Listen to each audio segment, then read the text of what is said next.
পশ্চিম পাকিস্তানের ভাষা ছিল ভিন্ন, পূর্ব পাকিস্তানের ভাষা ছিল ভিন্ন। পশ্চিম পাকিস্তানের খাবার দাবার ছিল ভিন্ন, পূর্ব পাকিস্তানের খাবার দাবারও ভিন্ন। তাদের মূল খানা হলো রুটি, আর আমাদের আসল খানা হলো ভাত। তাদের পোশাক ভিন্ন, তারা কাবলি গায়ে দেয়, পাঞ্জাবি পরে, আর আমাদের দেশের মানুষের পোশাক হলো লুঙ্গি। খাবারও আলাদা, ভাষাও আলাদা, সংস্কৃতিও আলাদা।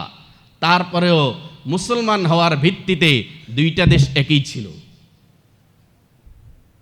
কিন্তু যখন কেন্দ্রীয় সরকার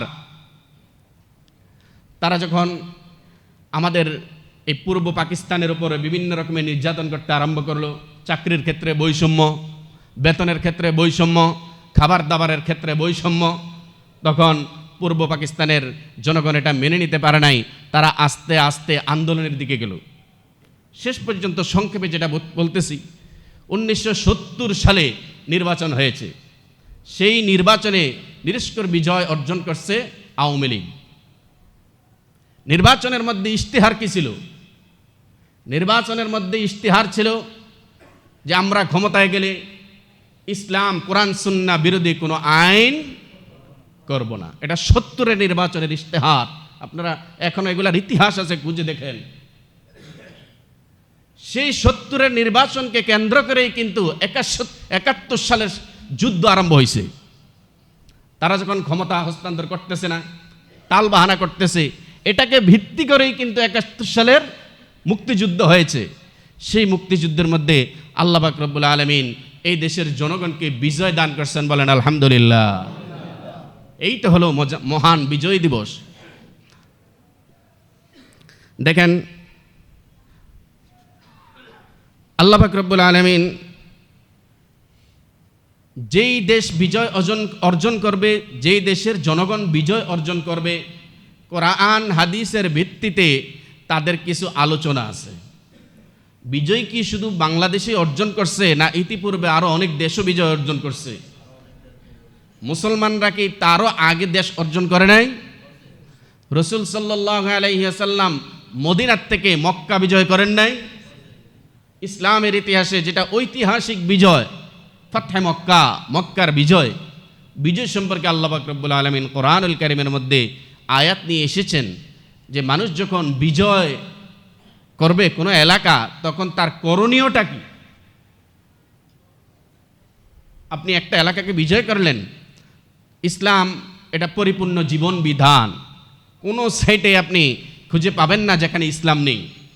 আপনি যদি কোথায় কোনো দেশ, কোনো এলাকা আপনার করতলে চলে আসে, তাদের সাথে কি আচরণ করবেন, এর নীতিমালা ইসলামে আছে না নাই? আছে। কিন্তু আমরা এগুলো খুঁজে দেখি না। আমরা তো দেশ যখন আমাদের নিয়ন্ত্রণে চলে আসে, তখন আমরা লুটপাট করি, ব্যবসা প্রতিষ্ঠানের উপর হামলা করি, প্রতিপক্ষের উপর হামলা করি, বিজয়ের পরে মানুষদেরকে হত্যা করে। এগুলাই আমাদের অভ্যাস।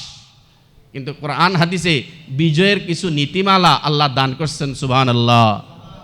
সূরাতুল ফাতহ, এই সূরাকে বলাই হয় সূরাতুল ফাতহ, মানে বিজয়ের সূরা। ফাতহ মানে হলো বিজয়। সূরাতুন নসর, ইদা জাআ নাসরুল্লাহ, এখানে বিজয়ের কথা এসেছে, আল্লাহ নুসরতের কথা এসেছে, সূরা ফাতহের মধ্যেও এসেছে। এই সমস্ত সূরার মধ্যে আল্লাহ পাক রব্বুল আলামিন বিজয়ের কথা আলোচনা করছেন। আল্লাহর নবী রাহমাতুল লিল আলামিন মদিনা থেকে হাজার হাজার সাহাবায়ে কেরাম নিয়ে যখন মক্কাতে আসলেন, রাসূল সাল্লাল্লাহু আলাইহি ওয়াসাল্লাম বিনা বাধায় মক্কায় প্রবেশ করছেন, সুবহানাল্লাহ। বিনা বাধায় মক্কায় প্রবেশ করছেন। মক্কাতে প্রবেশ করার পর আল্লাহর নবী উম্মে হানির ঘরে প্রবেশ করলেন। প্রবেশ করার পর আমার নবী 8 রাকাত সলাতুল ফাতহ আদায় করলেন, বিজয়ের নামাজ। কত রাকাত? সলাতুল ফাতহ, বিজয়ের নামাজ 8 রাকাত আদায় করলেন। আমরা যারা বিজয় অর্জন করি, বিজয় দিবস আসি, আমাদের কোনো খবর আছে? ডুল তবলা নাফরমানি এগুলা করতে করতেই তো আমাদের জিন্দেগি শেষ। কেমনে এই দেশের উপর আল্লাহর রহমত আসবে? বিজয় করলেই ডুল তবলা, এই কি এই ছোট্ট নির্বাচন, এই 2000-4000 মানুষের নির্বাচন, এটার মধ্যে জিতলেই ঢোল তবলার অত্যাচারে থাকা যায় না। আল্লাহ নবী শিক্ষা দিয়েছেন, তুমি যদি কখনো বিজয় অর্জন করো আল্লাহকে খুশি করার জন্য, যে আল্লাহ তোমাকে বিজয় দান করছেন সে আল্লাহকে খুশি করার জন্য সর্বপ্রথম তুমি 8 রাকাত সালাতুল ফাতাহ আদায় করবে। উম্মাহানির ঘরে ঢুকলেন আল্লাহর নবী, ঢুকার পর 8 রাকাত সালাতুল ফাতাহ আদায় করলেন। এবার রাহমাতুল লিল আলামিন 8 রাকাত সালাত আদায় করার পর আল্লাহ তাআলার ঘর বাইতুল্লাহ, যেখানে আল্লাহর নবীকে ইতিপূর্বে প্রবেশ করতে দেওয়া হয় নাই, ঘরের মধ্যে প্রবেশ করে আল্লাহর নবী কুরাইশদের উদ্দেশ্যে একটা ভাষণ দিলেন। ইয়া মাশার ইয়া কুরাইশ, ও কুরাইশ, দীর্ঘ 13 বছর তোমরা আমার সাথে কি আচরণ করছো? আমার বেলালের সাথে তোমরা কি আচরণ করছো? আমার সুমাইয়ার সাথে কি আচরণ করছো? আমি মাতাফে আল্লাহকে সিজদা দিয়েছিলাম, ওটের দুর্গন্ধ নারী বুড়িগুলো আমার পিঠের মধ্যে রাখছো, 2 বছর অবরোধ করে রাখছো। আমার মুসলমানদের কাছে কোনো রকমের সদাই বিক্রি করা হয় নাই। মুসলমানদের কাছে ব্যবসায়ীদেরকে বলছে যারা মুসলমান হবে ওদের কাছে কিচ্ছু বিক্রি করবা না। আমার মুসলমানরা 2 বছর তাদের কাছে কোনো মাল সামানা বিক্রি করা হয় নাই, তারা দুর্বল হয়ে গেছিল। আমার ছোট ছোট বাচ্চাগুলো তারা কত কষ্ট পাইছে। এখন তোমরাই বলো আজকে আমি তোমাদের সাথে কি আচরণ করব? তোমরা তো এই সমস্ত নাফরমানি আমাদের সাথে করছিলে, কোন রকমের কষ্ট না দিছো? এখন তোমরাই বলো তোমাদের সাথে আমি কি আচরণটা করতে পারি? কুরাইশরা বললেন যে আমরা যে অপরাধ করছি, অন্যায় করছি, এটা অনস্বীকার্য, কোনোভাবেই আমরা অস্বীকার করতে পারবো না। আমরা অন্যায়ের ক্ষেত্রে আমরা সীমানা লঙ্ঘন করেছি, কিন্তু আপনি তো মহাদয়াবান, আপনি সম্মানিত লোকের সন্তান, আমাদের মুরব্বীদের সন্তান, আপনার কাছে আমরা ক্ষমা প্রার্থনা করি, ক্ষমা চাই।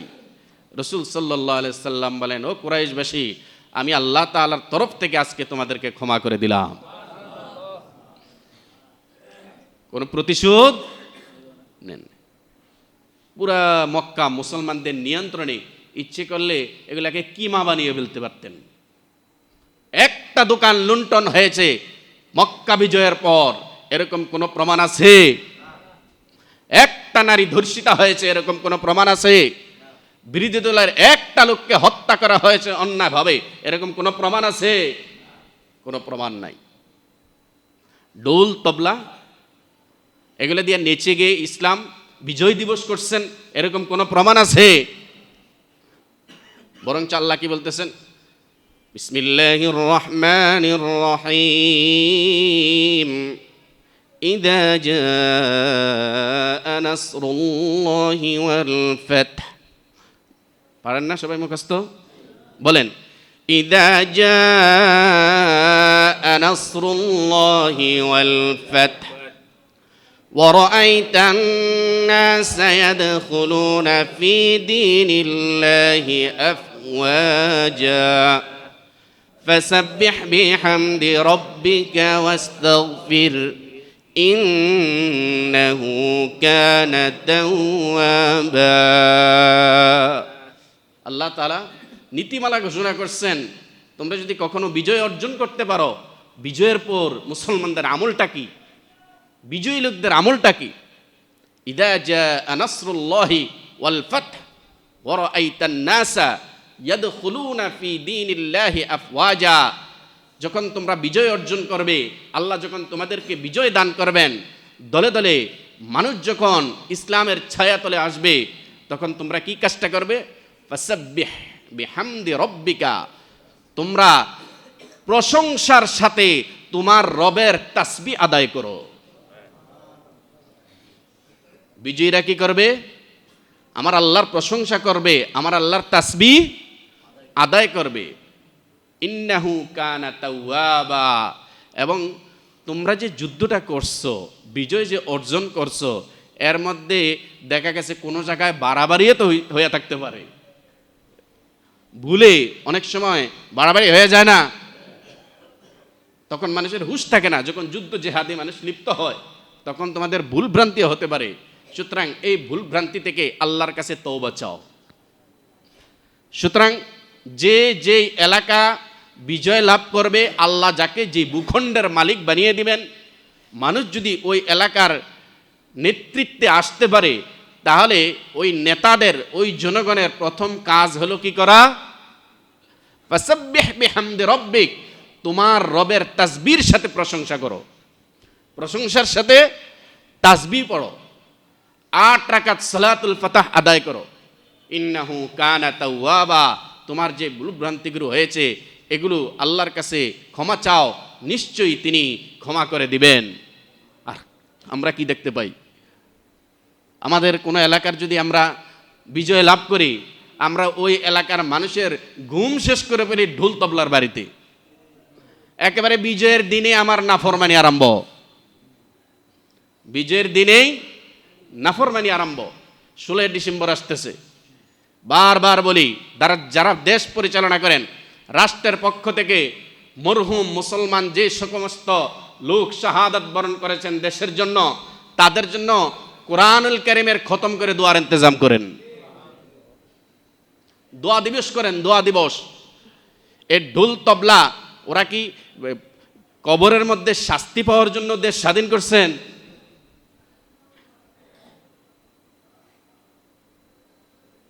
ওরা তো শান্তির জন্য দেশ স্বাধীন করছেন। আর যে সমস্ত মুক্তিযোদ্ধারা আছেন এই ঢোল তবলার সাপোর্ট করেন, আপনারা তওবা করেন। আপনারা মনে করেন না আপনাদের যুদ্ধের মাধ্যমে আপনারা এই দেশ অর্জন করতে পারছেন, বরঞ্চ আপনারা ছিলেন দুর্বল। বাংলাদেশ পাকিস্তানের তুলনায় দুর্বল না? দুর্বল। এই দুর্বল জাতিকে আল্লাহ তাআলা কর্তৃত্ব দান করছেন, এটা আল্লাহর ইহসান ছাড়া জিন্দেগিতেও সম্ভব হতো না। কি ছিল বাঙালির? দেহেও ছোট, অস্ত্রেও দুর্বল। তারপরে আল্লাহ পাক রব্বুল আলামিন এই দেশের জনগণকে আল্লাহ বিজয় দান করছেন। এর অবদান কার? আল্লাহ। দ্বিতীয় অবদান হলো মুক্তিযোদ্ধাদের। মাল্লাম ইয়াশকুরিন নাস লাম ইয়াশকুরিল্লাহ, যারা নাকি মানুষের শুকরিয়া আদায় করে না, তারা আল্লাহ শুকরিয়াও আদায় করে না। আমরা মুক্তিযোদ্ধাদের জন্য দোয়া করি।